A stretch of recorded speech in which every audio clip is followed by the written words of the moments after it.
Oh là, on va la refaire. P2I Angers Angers, Arena Arena Loire. Oh là là. Angers Arena Loire.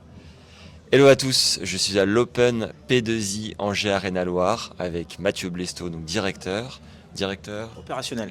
opérationnel, et Nico Mahut, qui est directeur. du tournoi. Magnifique. On va peut-être commencer par toi, Mathieu. Je crois que c'est le 30e tournoi Challenger que tu organises. Là, c'est un WTA, mais alors, j'ai pas calculé exactement, mais doit pas être loin, voire peut-être un peu au-dessus, ouais, en tout cas en coordination, ouais, entre les trois challengers qu'on a, Brest, Rennes et Vendée, et le WTA ici qui est la deuxième édition. Ça doit faire 30, ouais, je pense. Ouais, parce que tu es directeur donc de. Alors, soit directeur opérationnel, soit directeur. On a souvent, en directeur, on a Arnaud Clément à Brest aussi. Voilà, donc c'est de la direction opérationnelle. Très bien. Et comment s'est fait le rapprochement entre tous les deux? Eh ben, je raconte. Alors, non, bah, Nico, on s'est connu pour la première fois quand il est venu jouer le Challenger de Quimper que j'avais créé en 2011. Il est venu en 2012, je crois, Nico. Il était top 50 à l'époque, donc c'était un 50 000, je crois, à l'époque. Donc, c'était sympa de la part de Nico de venir sur un 50 000 à l'époque alors qu'il était top 50. On s'est connus comme ça là-bas et puis après on s'est retrouvés puisqu'il est devenu ambassadeur de l'Open de Vendée pendant 3 ans. Donc moi j'avais la direction du tournoi et donc on a travaillé ensemble pendant 3 ans voilà, sur la semaine de l'Open de Vendée. Et puis voilà, le lien s'est créé comme ça. Et puis on s'est retrouvé quand Nico m'a relancé sur une idée qu'il avait depuis très longtemps, qui était de créer un grand événement de tennis chez lui à Angers. Et donc quand il m'a relancé sur l'idée, je lui ai dit allez banco, on y va. Feu. Donc là, c'est la deuxième édition.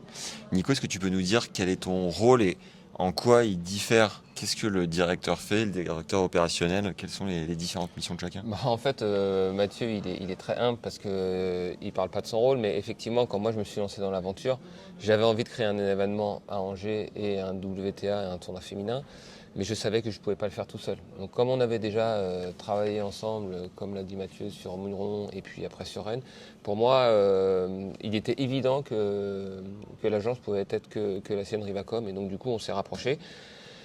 Il y a évidemment les premiers rendez-vous. Quand tu crées un événement, tu te rapproches de la Fédération française de tennis, tu te rapproches de la WTA pour essayer de caler des dates. Et puis après, conjointement et en même temps, tu essaies de te rapprocher des collectivités parce il faut déjà un lieu. Donc on est venu visiter l'Arena Loire, il a fallu se rapprocher de la ville de Trélazé, d'Angers, voilà, de l'agglomération aussi. Et puis ensuite des partenaires privés. Donc voilà, il y a tout cet aspect-là où Mathieu et toute son équipe est derrière moi. Et puis après, il y a tout le côté, parce que là, peut-être que tu feras une visite, mais quand on regarde la manière dont on a transformé l'Arena Loire, c'est toute son équipe. Et puis après, c'est faire vivre aussi tous les partenaires, parce qu'on a une centaine de partenaires. Et tu te doutes bien que moi, en plus, en étant joueur de tennis, j'ai pas le temps d'aller contacter, de faire vivre aussi le tournoi à l'année. Donc il y a cette partie-là, et puis après il y a toute la partie, parce qu'on a une vraie démarche RSE avec l'Open en quartier, avec les scolaires, etc. Il y a ça, c'est une opération à peu près par mois, si je dis pas de bêtises. Et puis toute la semaine, tous les jours, toute la semaine. Ouais. Voilà, pendant le tournoi, mais en amont du tournoi. Et ça, sans l'équipe de Mathieu, ça aurait été absolument impossible. C'est là où je voulais en venir, c'est que tu es donc directeur joueur. Et j'ai cru entendre dire que ce matin, tu étais à la salle. Donc tu lâches rien sur la prépa. Comment. Qu'est-ce que ça apporte du coup? Est-ce que ton expérience de joueur, tu essayes de la mettre dans l'organisation pour les petits détails, pour une expérience en plus pour les joueuses? En quoi est-ce que tu contribues et tu penses faire une diff sur l'orga du tournoi? Il y a toute mon expérience de joueur, mais il y a aussi une personne qu'on n'a pas citée et qui est extrêmement importante aussi sur le tournoi, c'est Pauline Parmentier, qui est ambassadrice du tournoi. Elle a le rôle, par exemple, que moi j'ai à Rennes auprès de Mathieu. Elle fait le lien avec les joueuses et elle m'apporte aussi, évidemment j'ai une grande expérience des tournois, mais le côté aussi féminin, ce que les joueuses peuvent attendre. Parfois il y a des attentes un peu différentes ou des attentions qu'il faut... Voilà, des choses qu'il faut faire un petit peu différemment sur les ATP. En quoi il peut y avoir des différences pour les joueuses? Non, mais tout bêtement, déjà sur les vestiaires. Ouais. Voilà, il a fallu mettre aussi des douches. Nous, quand on a sur l'ATP, parfois on arrive, on a des vestiaires, on a des douches communes. Parfois sur l'ATP, sur la WTA, c'est un peu différent. Il y a un fonctionnement différent aussi sur la partie physio, la WTA, qui est différente de l'ATP. Et puis après, des petites attentions différentes. Et je me rends compte que là, je suis directeur du tournoi, mais j'ai très peu de contact finalement avec les joueuses. Et c'est Pauline qui a tout ce lien-là. Donc dès qu'il y a des demandes particulières de programmation, par exemple, elle demande à Pauline. Et Pauline, c'est un peu le couteau suisse ici. Elle était proche des joueurs, mais elle était avec nous aussi quand on a fait des rendez-vous avec des partenaires. Elle est venue avec moi aussi pour faire des animations dans les clubs, pour faire jouer des enfants des écoles de tennis. Parce que c'est important de fédérer un petit peu tout le monde autour de cet événement. Évidemment les partenaires, mais aussi tous les enfants, toutes les écoles de tennis, tous les clubs qui sont dans la région angevine. Yes. Mathieu, est-ce que tu peux nous donner quelques chiffres sur la capacité du central, le nombre de personnes pendant la semaine, le budget, tout ça, les chiffres un peu clés du tournoi? Ouais, on est sur un tournoi, on est à peu près aux alentours du million de budget, donc pour un 125 c'est un beau budget déjà. Surtout En comparaison à un tchal, c'est à peu près similaire ou pas? Ça dépend des tchals, on a des tchals à 1 million, mais on a des tchals à Rennes, on est à 1,7 million de budget, donc ça dépend. Il y a des challengers aussi qui sont moins. Et il y a beaucoup de challengers qui sont à 500 000 ou voire moins, donc non, c'est déjà des très beaux budgets, surtout sur dès la deuxième édition. Donc voilà, et puis non, on a accueilli 15 000 spectateurs l'année dernière, donc ça aussi c'est une belle performance pour un tournoi féminin dès la première édition. On va sans doute dépasser ce chiffre-là cette année, parce que pour l'instant les chiffres de billetterie sont très bons, puis on a un match des légendes samedi qui devrait nous apporter beaucoup de monde. Donc, avec Mauresmo, Barami, Santoro et Pauline. Et Pauline ou une surprise. Sur l'état de forme de Pauline qui est enceinte. Voilà. C'est ça. Et la capacité du central est de combien? Alors, ce qui est bien, c'est qu'on a un central qui est aménageable, donc on a des grands rideaux qui viennent couvrir la deuxième couronne. Donc on peut monter jusqu'à plus de 4000 personnes, 4500 personnes même sur Sourdin. Donc c'est un gros central pour un WTA, mais on peut ajuster la jauge en début de semaine quand il y a un peu moins de monde. Ouais. Donc ça fait qu'il y a toujours une ambiance sympa sur ce central. Donc voilà, voilà quelques chiffres, et puis comme disait Nico, on invite beaucoup d'enfants, on fait beaucoup d'opérations avec les scolaires, les quartiers, pour populariser le tennis. Finalement, on a une billetterie à 5 €, 2 € tarif réduit, y compris la place à 2 balles. Voilà. Donc nous, c'est vraiment l'idée, c'est de faire venir du monde en fait. Ouais. La billetterie, c'est pas un sujet pour nous sur le modèle économique du tournoi. Par contre, vraiment, on veut faire un événement populaire, c'est ce que veut Nico. Et par rapport à son rôle aussi, très humblement, sur ce qu'il disait tout à l'heure, Nico quand même, il incarne, nous on se rend compte ici de façon incroyable le tournoi, parce que Nico à Angers, c'est l'enfant du pays, et puis en tant que joueur, il a quand même un petit CV sympa. Donc il incarne énormément, puis il donne aussi il donne les grandes directions de ce qu'il veut finalement, parce que c'est son tournoi. Et donc c'est lui qui nous dit un peu vers où il veut aller, ce qui est important pour lui.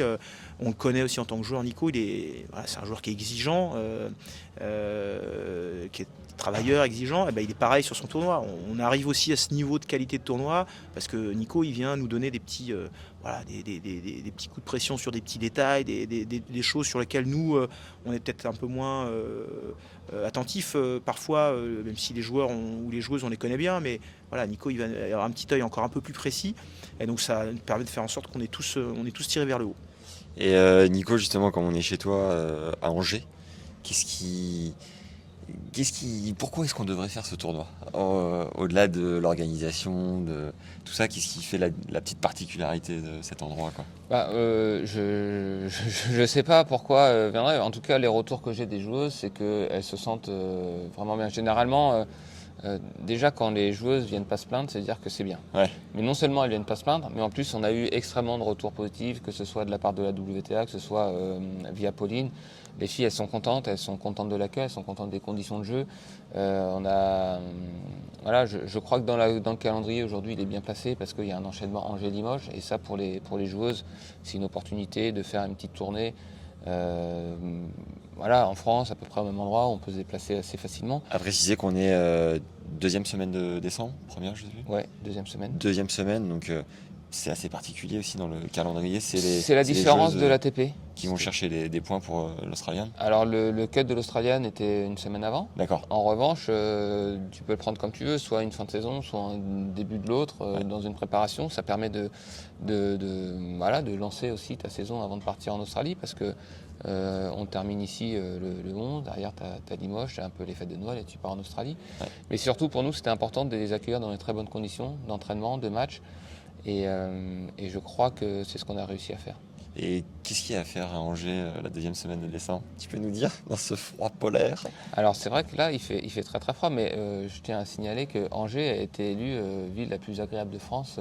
Pas mal. À vivre. Donc aujourd'hui ça a été Christophe Béchu a fait beaucoup de travail, beaucoup de bien à cette ville ces 5-10 dernières années.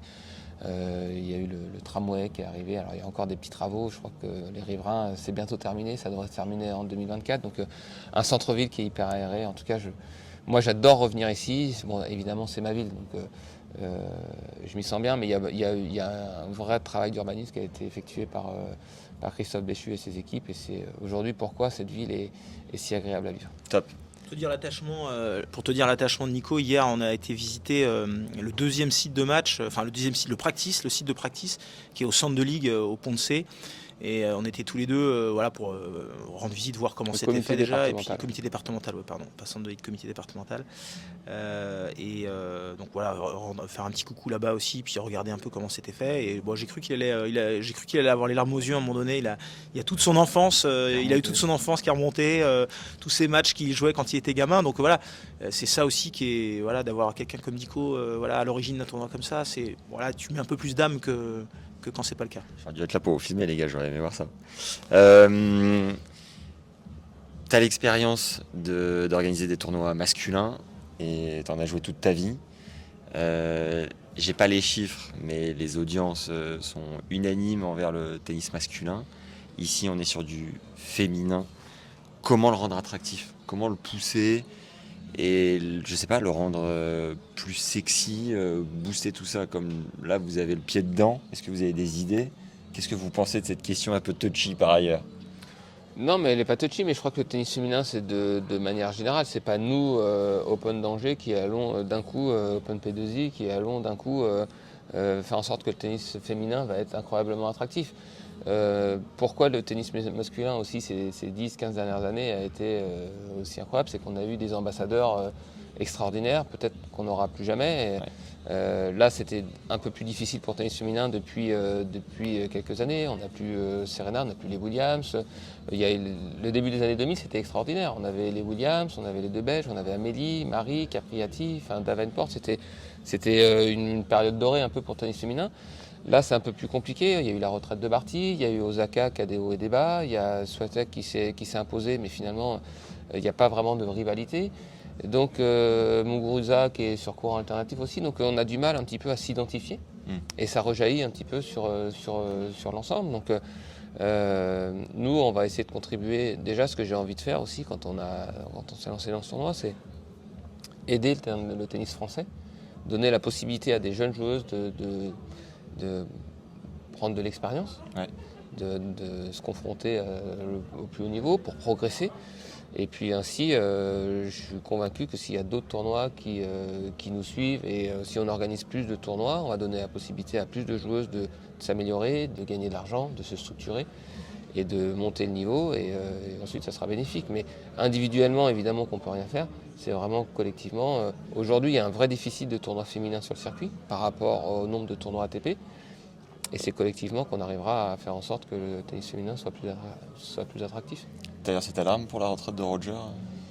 Verser ma larme, non, mais oui, une page s'est tournée. C'est le point. Non, mais une page s'est tournée. Roger, on sait ce qu'il a apporté au tennis. Moi, j'ai évolué toute ma carrière avec lui. C'est le James Bond du tennis. L'élégance, il a apporté le tennis à un tel degré d'élégance, il l'a peut-être presque rendu facile. Les gens, quand ils le regardaient jouer, ont l'impression que c'était facile d'être fort au tennis. Oui, il va nous manquer, ça c'est sûr. Mais je sais qu'il sera pas jamais très très long. Matt, de ton expérience chez les hommes, est-ce que tu aurais un mot, une inspiration sur le tennis féminin?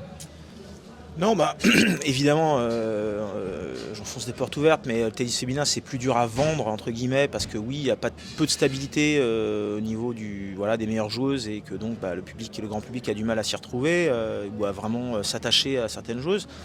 Nous, à notre niveau, effectivement, ce qu'on peut faire, c'est déjà faire un tournoi féminin. C'est déjà bien et évidemment plus compliqué parce que moins attractif, malheureusement. Vous ressentez auprès des partenaires ou pas? Alors auprès des collectivités, non, parce qu'on sent vraiment qu'il y a une volonté aussi des collectivités de pousser le tennis féminin, le sport féminin d'une façon générale, mais le tennis féminin du coup. Donc là, au contraire presque, j'ai envie de dire, auprès des collectivités, on reçoit une oreille encore plus attentive parce qu'on va faire un tournoi féminin. Et auprès des hommes, ici, je ne peux pas vraiment dire que j'ai ressenti une grosse différence. Parce qu'en fait, déjà il y a Nico et qu'il a emporté beaucoup de monde derrière lui. Il y a beaucoup de gens qui le font parce que c'est Nico aussi, au-delà du fait que ce soit un féminin ou un masculin. Et puis parce que nous, on a l'habitude de construire des événements aussi qui sont plus que des tournois de tennis.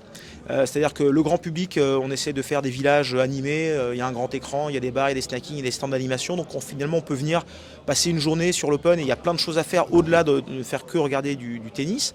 Et puis pareil pour nos partenaires, finalement, on a des beaux espaces, il y a de l'événementiel, il se passe des choses tous les jours. Et même si on n'est pas passionné de tennis ou même passionné de sport, on peut venir sur l'Open P2I en Général et passer un bon moment.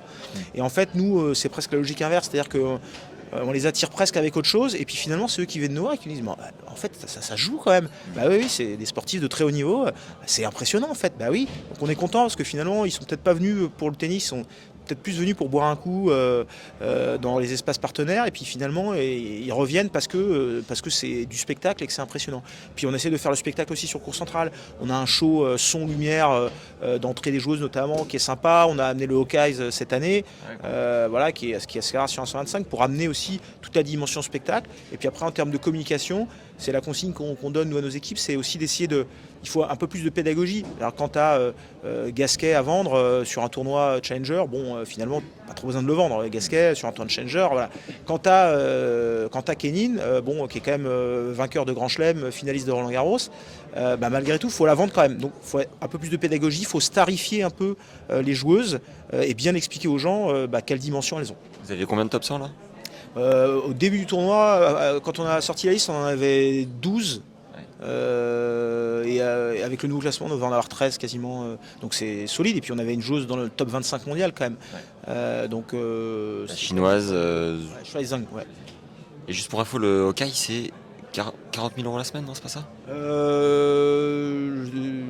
Tarif normal, c'est ça, ouais. Après nous on a plusieurs tournois, donc on a. J'attendais la réponse, je savais pas comment t'avais. Tarif préférentiel. Je savais pas comment t'avais Mais formulé ça. pour montrer que vous mettez les moyens en place. Oui, non, ça reste un gros budget le Hawkeye, mais c'est vraiment nous notre volonté aussi de faire un vrai spectacle pour le grand public.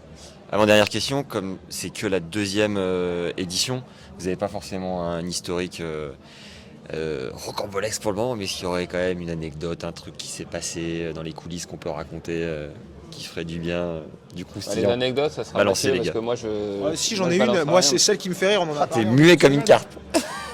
On en a parlé en début de semaine, alors ça va me permettre de faire un petit coucou à Marwan qui est devenu agent maintenant. Et voilà, on avait 2 étrangères l'année dernière en finale, donc on avait besoin de quelqu'un pour traduire. Et c'est Marwan qui faisait partie de l'équipe qui maintenant est agent maintenant de joueurs. Mais c'est lui du coup qui était bilingue, qui est vraiment fluent en anglais, qui a fait la traduction, sauf que faire une traduction devant 3500 personnes, c'est pas pareil, c'est un peu emmêlé les pinceaux au début. Il a fait une Nelson Montfort. Non, il nous a fait, et du coup à la fin il faisait vraiment le strict minimum, c'est-à-dire que la fille faisait une phrase de 4 minutes et lui il faisait une traduction de 2 secondes, et du coup ça faisait rire tout le monde, et donc ça l'a encore plus, et c'était, alors pour lui peut-être pas un bon moment sur le coup, mais pour nous un très bon moment l'année dernière, et puis je pense que maintenant il en rigole. Mais voilà, c'est le truc qui me vient en tête quand Vous avez une vidéo ou pas ? Il faudrait retrouver les images. Je dois avoir ça, mais bon, on va pas lui faire ça quand même. Marwan, s'il nous écoute. Ok, dernière chose, Nico, quand tu regardes toutes ces joueuses, quand tu vois le niveau, le tennis féminin ou même le tennis en règle générale, de ton expérience de joueur aujourd'hui, d'un truc que tu as peut-être découvert il n'y a pas longtemps, qu'est-ce que tu aimerais transmettre à ces joueuses que tu vois se battre sur le court ? Un des fondements que tu as compris il y a longtemps ou récemment ? Vraiment un conseil purement sportif. Déjà, pour tout te dire, et je ne sais pas si je devrais dire ça, mais cette année j'ai vu beaucoup moins de matchs que l'année dernière. J'ai l'impression d'avoir vu 2 petits bouts de match, un petit peu Clara hier, la fin, les 3 derniers jeux, parce qu'il était 10h30 et que j'avais un petit peu de temps, mais j'ai très peu de temps de voir les matchs et c'est un petit peu ma frustration cette année. Ouais. Après, évidemment qu'il y a des discussions. Moi je trouve parfois, j'ai des visions de jeu, que ce soit tactique ou autre. Parfois, j'ai l'impression que c'est pas très clair ce qu'elles veulent faire sur un terrain. Ouais. Quand je vois souvent des matchs masculins, j'arrive à m'identifier assez rapidement, à savoir ce qu'un tel ou un tel veut essayer de faire. Parfois, je n'ai pas ce ressenti-là quand je regarde un match féminin. Okay. Alors voilà, pour l'instant, je suis vraiment pas un spécialiste et j'ai besoin d'en regarder plus de matchs pour avoir une idée plus claire. Mais c'est les premiers ressentis que j'ai eus. J'avais du mal à comprendre ce qui se passait sur un court. J'entends la même chose de la part de mon coach. Je te jouais comme une fille. Je vais avoir Pauline en interview. Est-ce que vous auriez une ou deux questions à lui glisser, un terrain où l'emmener, un truc un peu propice?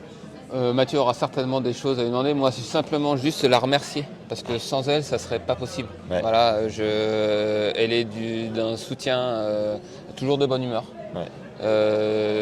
toujours disponible pour les joueuses, disponible pour nous. Toujours un regard hyper pro et parfois quand on peut être un petit peu tendu, elle va réussir à détendre un petit peu tout ça. Donc malgré le fait qu'elle soit enceinte, on s'est dit elle sera peut-être un peu fatiguée. Bah non, elle est là, elle se plaint jamais. Enfin, c'est un vrai plaisir, un vrai bonheur. J'espère qu'on arrivera à travailler avec elle encore de nombreuses années parce qu'en plus on est potes, on se voit très peu dans l'année parce que je voyage beaucoup. Ouais. Maintenant elle est avec ses fonctions, elle est un peu plus posée, mais moi je voyage beaucoup et c'est une semaine de pur bonheur parce qu'on peut passer toutes les journées ensemble et ça c'est vraiment bien. Avant d'avoir une ou deux questions, Matt, prochaine échéance mentale vraiment c'est JO 2024, je crois qu'on en a parlé plusieurs fois. Oui, c'est mon dernier gros objectif. Okay. Un gros objectif que je me suis fixé dans ma carrière, voilà, il me reste 1 an et demi. Allez. Et voilà, je t'attends sur le podcast après ça. Matt, une question ou deux pour Pauline? Non, Pauline, redire la même chose, vraiment énormément de plaisir à travailler avec elle, parce que c'est vrai qu'elle est vraiment super et en plus compétente, et non, c'est vraiment du plaisir. Et non, si j'ai une question à lui poser, c'est est-ce qu'elle pense à appeler son petit garçon Nico ou Mathieu, parce que je trouve que vraiment ce serait bien. Ah les gars, c'est vraiment que vous êtes bons dans le taf, parce que là on va rien chercher là. On va très bien. Prénom composé. Je poserai la question. Nico, Matt Nico, c'est fluide. Déjà hier on était en train de rigoler parce que avec Gilles Matt, qui est notre partenaire, qui est le président de P2I, justement, on faisait la même chose, ça devait être un Nico Gilles. Donc là, ça va finir par avoir un prénom. Nico Gilles Mathieu, magnifique. Merci les gars. Merci. Bonne fin de tournoi, bonne deuxième édition et à très vite. Merci. Ciao.